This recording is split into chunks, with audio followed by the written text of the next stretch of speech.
Hari ke-6 dari 90 hari jadi bisnis coach. Hari ini kita bahas niche atau target pasar kita, atau siapa yang bisa kita bantu.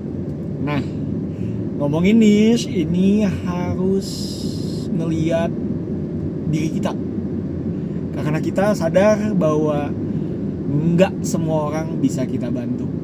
Kita punya tugas masing-masing. Kalian perhatiin aja, kalau kalian lihat mobil contohnya, kita lagi di mobil nih. Contohnya lihat mobil. Mobil-mobil itu ada pangsa pasarnya dan tipenya sendiri. Untuk mobil keluarga kayak gini, ada yang tempat duduknya 7, ada yang tempat duduknya 5. Kok harus dibedain sih? Padahal kan tujuannya buat nyampe ke tempat yang sama gitu kan, dari titik A ke titik B, that's it. Nah, itu dia yang ngebedain dan yang ngejelasin kenapa harus kita fokus sama niche kita sendiri gitu. Apalagi yang baru mulai bikin bisnis. Kalau nyontek dari rumusannya Alex Hormozi, kita bisa belajar paling gampang ya, itu one product, one channel, one year. Jadi kita cuma punya satu produk yang kita pasarin di satu channel, dan kita lakuin itu konsisten selama 1 tahun. Kalau buat saya memang agak serakah sedikit, tapi ya memang sebenarnya yang mau saya gedein kan YouTube saya gitu kan. Memang saya sebenarnya mau pakai YouTube. Dan awalnya tuh kenapa sih punya TikTok, kenapa punya Instagram? Kalau Instagram kan memang sebenarnya pribadi. Dan kalau TikTok itu dulu pertama kali saya ngeliat opportunity-nya di sana gitu. Tapi saya pas masuk ke TikTok, saya ngerasa ini bukan kolamnya saya nih. Saya bukan di sini tempatnya gitu. Karena pacing-nya kan terlalu cepat kan, maksimal 3 menit. Saya nggak bisa cerita panjang dan lebar. Kadang banyak banget curhatan. Iya, saya curhat biasanya kalau ini. Curhatan tuh yang nggak nyampe gitu, nggak bisa ngobrol jadinya, karena ya pak buru-buru banget gitu. Memang saya juga bikin YouTube Short juga ya, editingnya juga cepet gitu. Karena kan ya memang harus nyesuaiin pasar juga ya. Karena saya ya kasarnya mau barang kamu bagus, tapi kalau kamu nggak bisa masarinnya percuma kan. Makanya saya juga tetap posting di IG, tetap posting di TikTok, tetap posting juga di YouTube Short. Tujuannya ya supaya yang long form ini, video-video panjang ini, itu nantinya bisa jadi yang endingnya gitu. End game-nya mau ke long form, terus nanti yang short formnya serahin ke editor kalau udah jalan gitu ya. Terus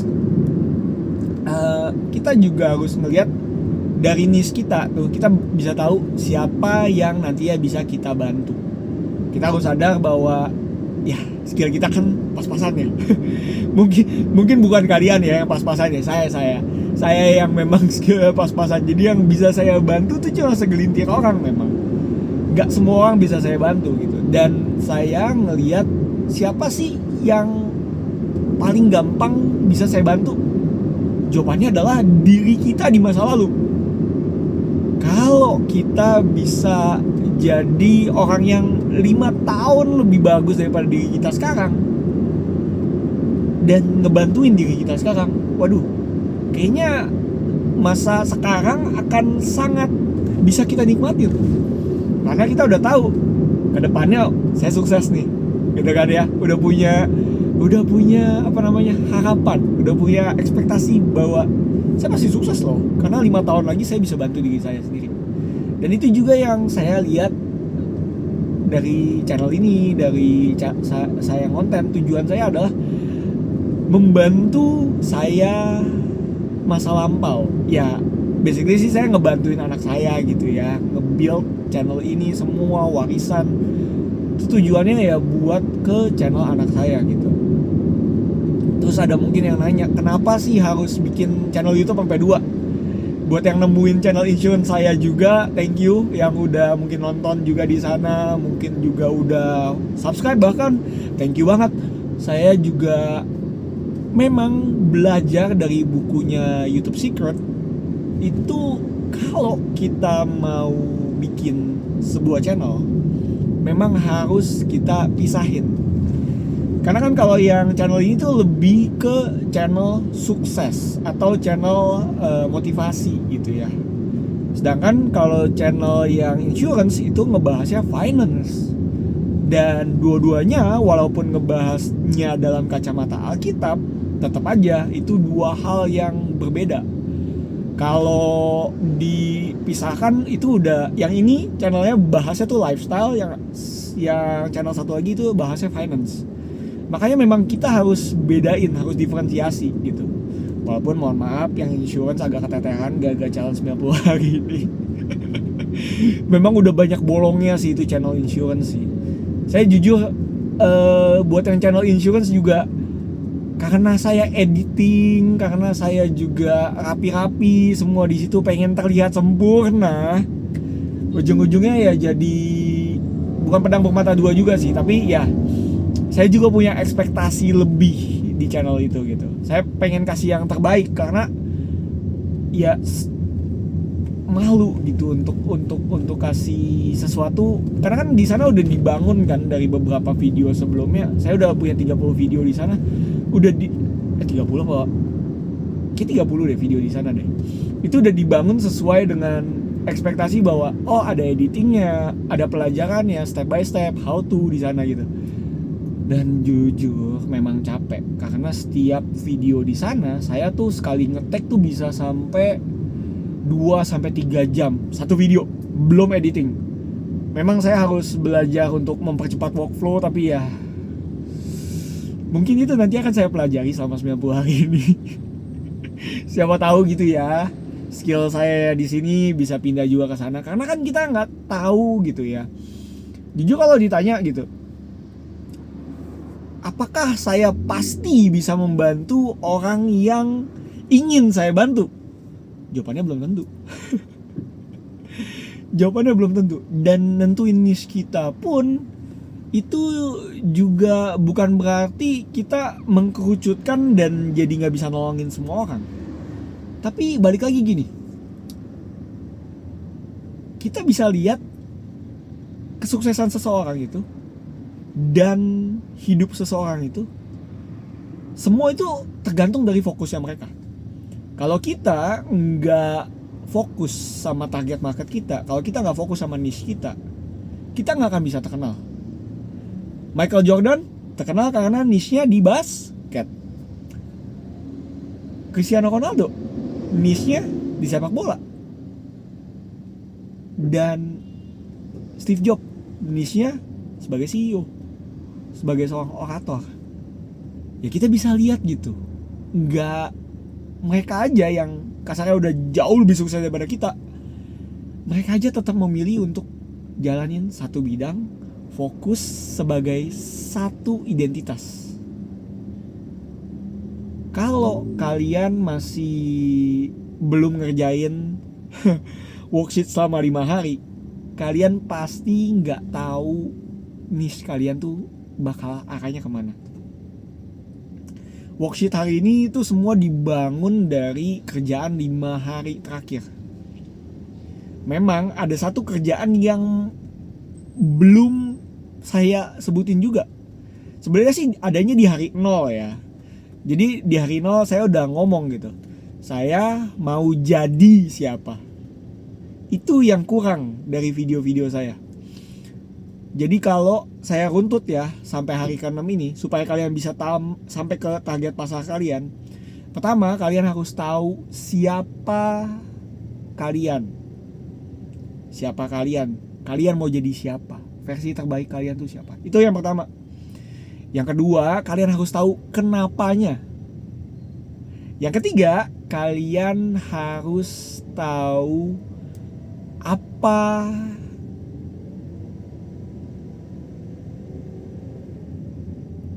apa yang bisa kalian lakukan. Kalian harus bercermin gitu, nanyain pertanyaan-pertanyaan apa supaya kalian bisa dapetin hari kedua apa ya, tiba-tiba gue lupa. Tiba-tiba saya lupa, tuh kan. Saya nggak perfect. Lupa. Yang ketiga kan value, goals. Aduh Tuhan, lupa. Ya, yang pertama itu harus nentuin kamunya siapa. Kedua itu kamu harus nentuin kenapanya, kenapa kamu mau jadi itu. Yang ketiga itu kamu nentuin apa yang kamu harapkan kamu capai dengan kamu menjadi seseorang itu.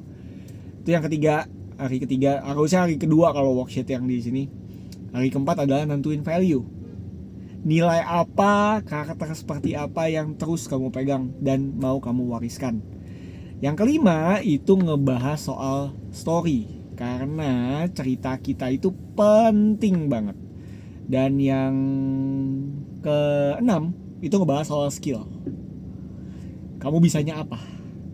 Ketujuh, baru kita bahas soal niche.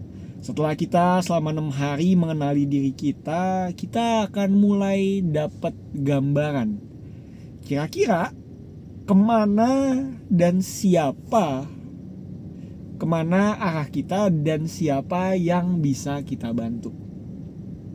Karena kita harus tahu gitu, dengan skill yang pas-pasan kemarin itu, yang masih banyak kurangnya, ya kita terbatas gitu. Dan keterbatasan ini justru kalau kita lihatnya dengan kacamata, kalau kita lihat dengan perspektif yang positif, keterbatasan ini justru membuat kita jadi eksklusif. Dan sesuatu yang eksklusif itu mahal harganya. Tapi itu kita bahas di hari esok.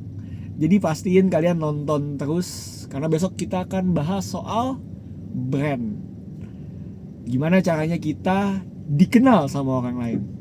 Kalau sekarang kan kita udah tahu gimana caranya, siapa yang kita mau tolong gitu kan. Dan besok adalah kita nentuin siapa kita yang mau dikenal gitu. Oke. Jadi kalau ngomongin niche, selalu tanamin satu hal. Bisnis itu bukan untuk diri kita. Bisnis itu untuk customer kita. Kamu boleh tanya semua orang yang udah sukses bisnisnya. Kamu boleh tanya mereka yang udah jadi triliuner, miliuner, bilioner di luar negeri segala macam. Nonton aja School of Hard Knocks.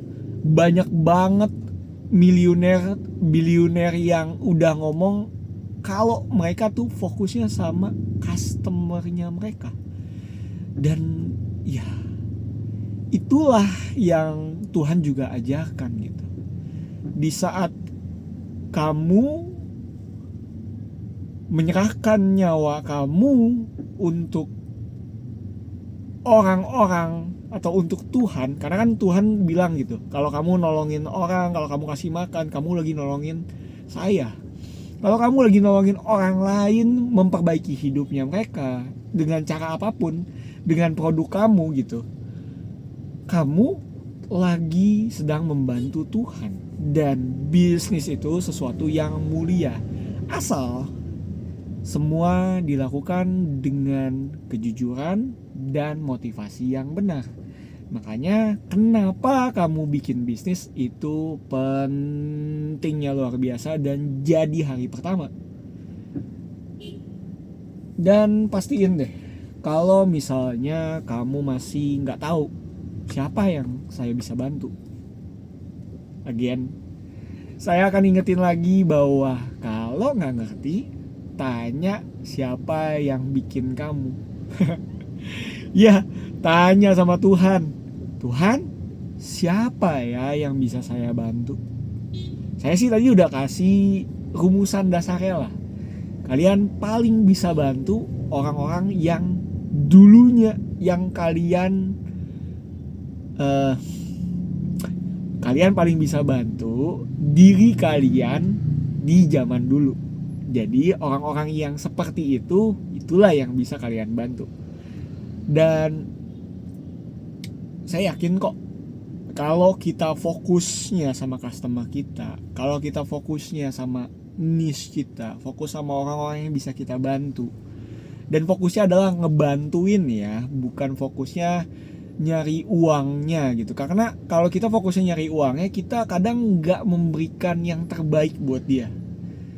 Contohnya kalau di insurance, kalau misalnya saya mau duitnya doang gitu ya, itu banyak banget sebenarnya yang bisa saya dapetin, tapi banyak juga yang saya tolak-tolakin asuransinya karena ya saya lihat pertama mereka udah punya asuransi yang lebih bagus, lebih murah, lebih bisa mereka gunakan.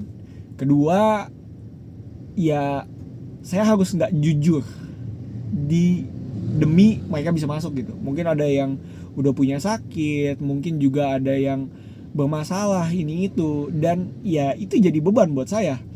Kalau saya nggak bisa memberikan yang terbaik, kalau saya nggak bisa jujur dalam bisnis saya, ya nanti itu yang akan jadi bom waktu gitu. Karena setiap kebohongan yang terucap dari mulut kita itu yang nantinya akan jadi bumerang yang menyerang kita. Ingat kata Amsal aja deh, hidup dan mati dikuasai lidah. Siapa yang menggemakannya akan memakan buahnya. Dan di situ nggak disebutin baik atau buruknya. Ya kalau ngomong yang buruk, dapatnya buruk. Kalau ngomongnya atau mengatakan yang baik, eventually bakal dapat yang baik. Makanya ya, nabur aja yang baik-baik, nanti juga akan nikmatin buah yang baik. Gak kerasa udah 17 menit. Thank you banget udah dengerin celotehan panjang yang ngebahas soal niche. Kalau saya bisa simpulin dalam satu kalimat, niche itu adalah orang-orang yang bisa kalian bantu dan kalian terpanggil untuk membantu. Dan biasanya niche yang paling tepat adalah kalian di masa lalu. Nah, itu satu kalimat panjang ya.